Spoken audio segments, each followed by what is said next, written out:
Halo semuanya, kembali lagi dengan saya. Nah, kemarin saya udah buka kolom Q&A di Instagram saya, edisi Q&A edisi Maluku. Nah, di sini ada 10 penanya terpilih. Jadi mohon maaf bagi teman-teman yang belum terpilih. Masih ada edisi-edisi berikutnya.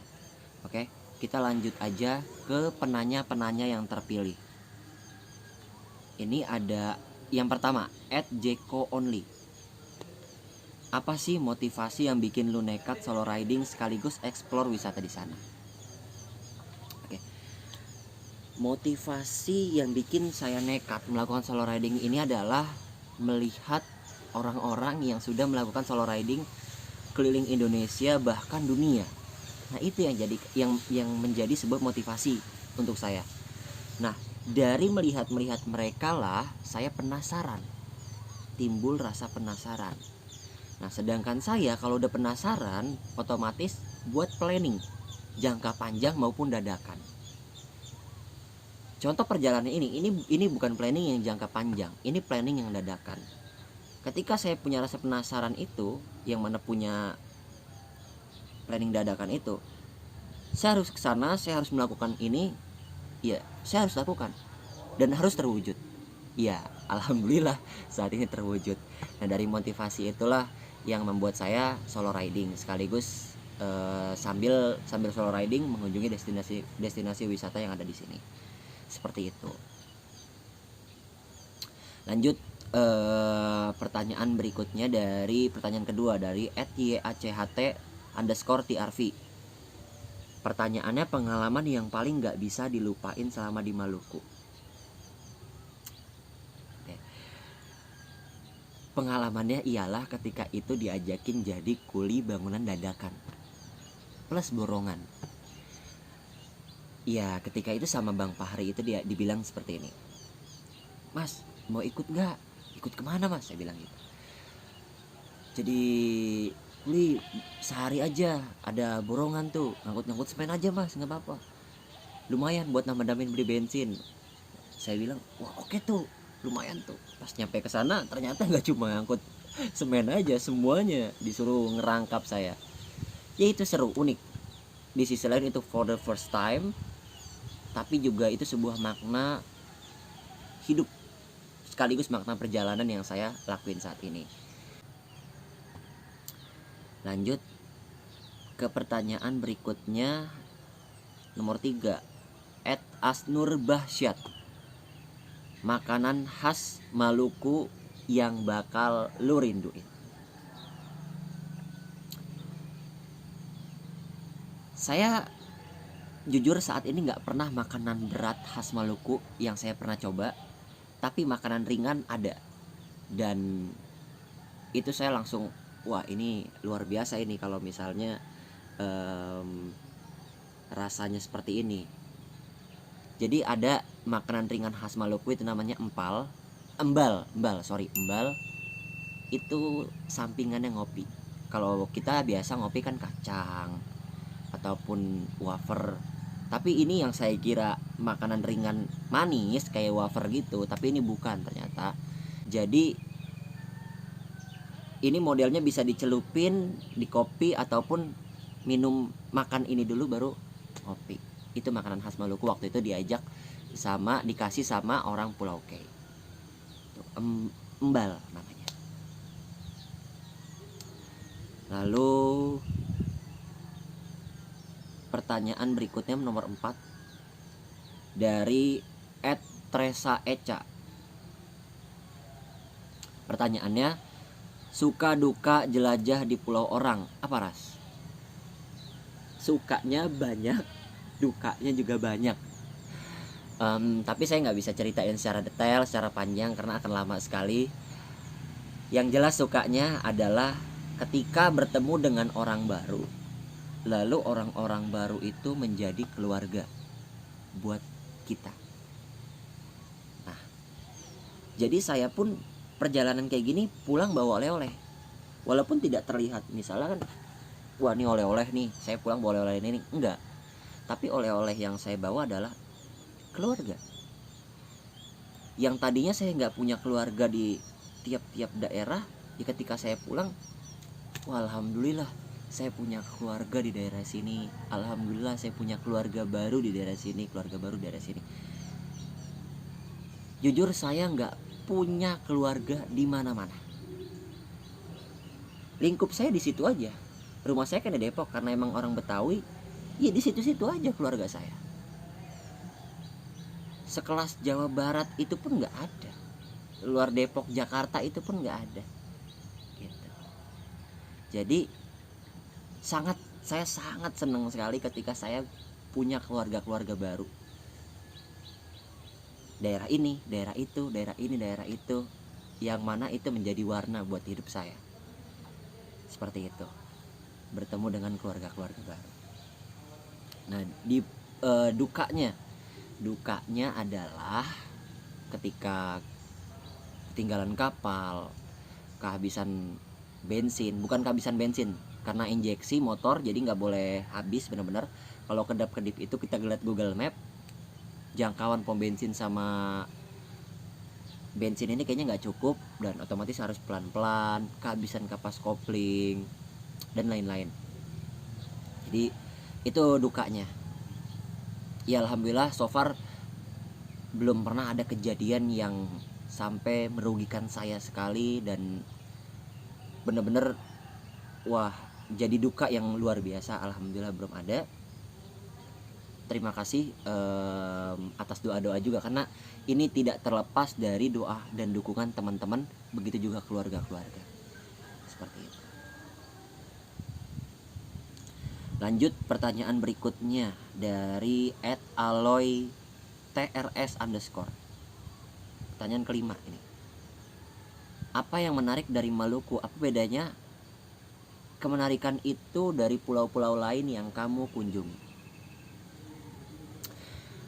Setiap pulau, setiap daerah, setiap provinsi, kota, kabupaten itu memiliki perbedaan keunikannya masing-masing. Walaupun itu berdekatan, tapi memiliki keunikan perbedaan masing-masing. Bagi saya Maluku uniknya adalah dia provinsi kepulauan. Nah, dari kepulauan itulah yang membuat warga-warga sini itu susah untuk menjangkau ke Pulau Moa ini. Jadi Moa ini kan ibu kotanya Kabupaten Maluku Barat Daya. Jadi dia sulit. Harus pakai inilah, harus nunggu kapal beberapa hari lah, harus nunggu pesawat 1 hari, harus naik pesawat pun muter dulu ke Ambon. Nah, jadi seperti itu teman-teman. Perjuangan dari mereka itulah yang menarik bagi saya, karena di sini kembali lagi masih minim transportasi udara maupun laut. Seperti itu. Nah, bahkan di pulau ini yang mana ini adalah ibu kotanya Maluku Barat Daya, yaitu Pulau Moa, sekelas dermaga pun masih renovasi, ferry pun belum ada, pelni pun, jadi informasi pun nggak ada. Nah, saya nyari informasi kapal ini harus ke pelabuhan dulu. Beda kalau ya alhamdulillah di NTT itu kan udah ada ferry, udah ada kantor pelni, tapi di sini belum ada. Jadi kita manfaatin kantor dinas perhubungan. Jadi seperti itu. Nah, pun naik pesawat juga demikian. Naik pesawat cuman ada 1 hari itu 1 penerbangan. Itu pun pesawat kecil Trigana. Dan harus muter dulu, otomatis biayanya gede juga. Seperti itu. Itu yang menarik, yang berbeda dari Pulau Maluku, NTT, NTB, Bali, Jawa. Lanjut ke pertanyaan berikutnya. Ada garas dari @hani_ans. Pertanyaan nomor 6. Ada garas destinasi wisata di Maluku yang indah banget tapi belum banyak orang tahu? Ada. Kalau misalnya gini, Maluku keseluruhan itu banyak banget, tapi saya sekarang di tempat saya aja, yaitu Kabupaten Maluku Barat Daya. Ada 1, yaitu Welora. Uniknya dia ini berdekatan dengan Australia. Jadi bukan di pulau ini, bukan di satu pulau di tempat saya, tapi ada di pulau lagi, nyebrang pulau lagi dan masih jauh lagi. Itu Pulau Welora. Welora itu adalah destinasi yang berdekatan dengan Australia. Nah, kenapa belum banyak orang tahu? Ya karena jangkauannya. Sulitnya transportasi di sana, menuju ke sana. Transportasi laut pun sulit, ya apalagi udara.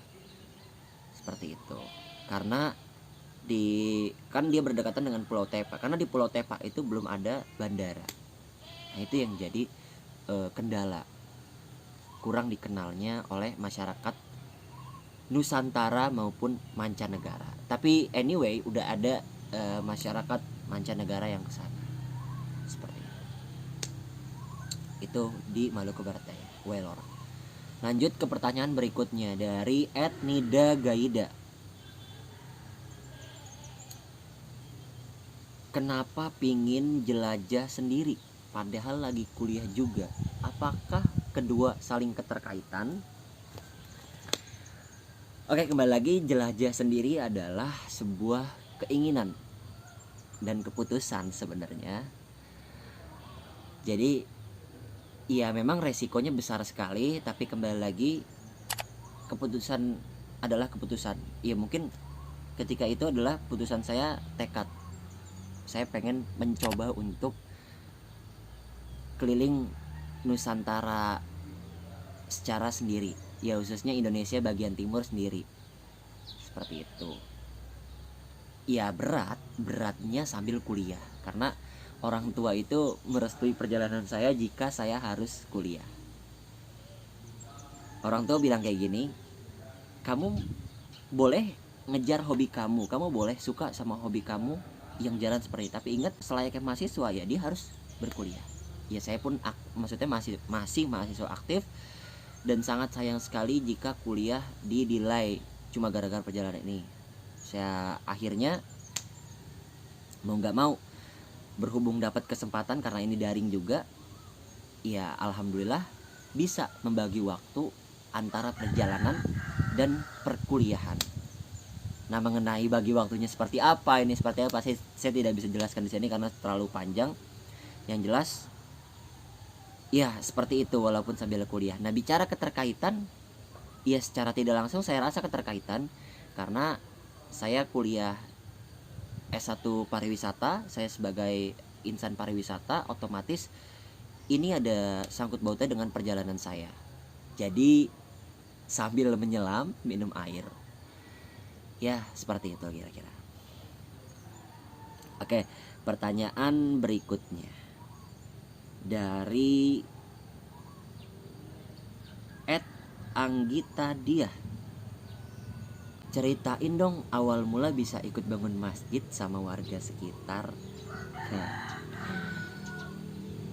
ini seru, ini unik, dan ini salah satu pengalaman yang saya dapatkan di sini. Nah, bisa ikut bangun masjid karena memang itu sebuah kesadaran diri. Ya kembali lagi bahwa ya masa saya tinggal di masjid, masa iya nggak ikut serta berkontribusi. Nggak ikut serta berkontribusi, kan itu dipertanyakan. Jadi ya alhamdulillah terpanggil, akhirnya ikutlah kerja rodi. Itu seru, dan saya rasa karena ini buat bangun rumah ibadah, ya jadikan lelah kita sebagai lillah. Seperti itu, insya Allah barokah. Lanjut ke pertanyaan ke-8 ke-9 dari @Shila. Ras, perjalanan sendiri, ceritain gimana caranya bisa berbaur sama orang di masing-masing daerah. Nah, ini menarik nih. Cara dasar ataupun fondasi dasar yang saya pegang teguh adalah saya harus menjadi bunglon. Bunglon itu di saat dia di pohon, dia berubah menjadi warna coklat. Di saat dia di rumput, dia berubah menjadi warna hijau. Nah, dan filosofi seperti itu yang harus saya lakukan. Jadi saya pun harus bisa memahami, karena setiap daerah, setiap orang, setiap ini memiliki watak yang berbeda-beda dan pokoknya semua berbeda. Jadi yang saya harus pahami dan mengerti ketika saya sampai di daerah ini adalah ya saya harus bisa beradaptasi dengan cepat. Saya harus bisa mengerti dan mengetahui adat istiadat di daerah ini seperti apa. Begitupun memahami kondisi dan situasi di tiap-tiap daerah, dari watak, perilaku dan lain sebagainya. Ya alhamdulillah dari situlah, dari kita memahami filosofi jadi seorang bunglon, ya alhamdulillah orang-orang baik di setiap daerah itu selalu ada dan selalu respect sama kita. Oke, lanjut ke pertanyaan terakhir dari @agispia. Ras, gimana cara lu tetap semangat untuk sampai ke timur dan apa yang lu kejar? Nah, yang bikin saya semangat adalah orang-orang yang sudah sampai titik di mana itu menjadi impian dia. Nah, itu pun yang bikin saya selalu semangat juga. Jadi, wah, dia aja bisa sampai di sini, masa saya enggak? Nah, itu yang selalu bikin saya semangat. Ya otomatis dari semangat itu kan pengen terus-menerus sampai.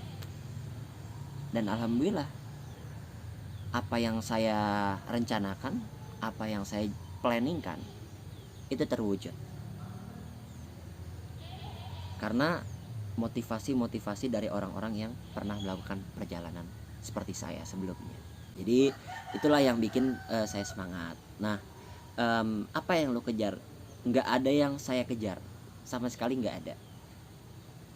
Tapi saya rasakan bahwa ini memang tidak ada yang saya kejar, karena ini bukan perjalanan misi, ini bukan perjalanan sponsorship, ini independen.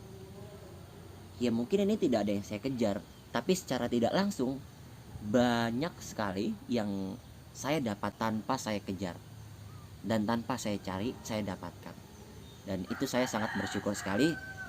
Ya itu semua kembali lagi bahwa tanpa adanya dukungan dan doa dari keluarga dan teman-teman semuanya, saya pun tidak bisa sampai di sini. Dan sebelum saya tutup, selama niat kita baik,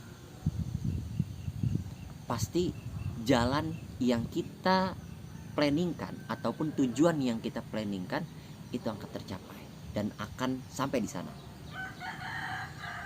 Jadi selama niat kita baik, maka orang-orang baik pun akan menghampiri kita. Oke, gitu aja. Kita cukupkan Q&A edisi Maluku. Sampai jumpa. Ini udah matahari udah naik. Jadi udah hawa-hawa sejuknya udah mau hilang. Kita cukupkan sampai di sini Q&A edisi Maluku. Sampai jumpa di lain waktu dan sampai jumpa di edisi Q&A di Q&A edisi berikutnya. Sampai jumpa. Salam sehat, tetap semangat dan salam jelajah. Salam dari Tanah Maluku. Jangan lupa subscribe.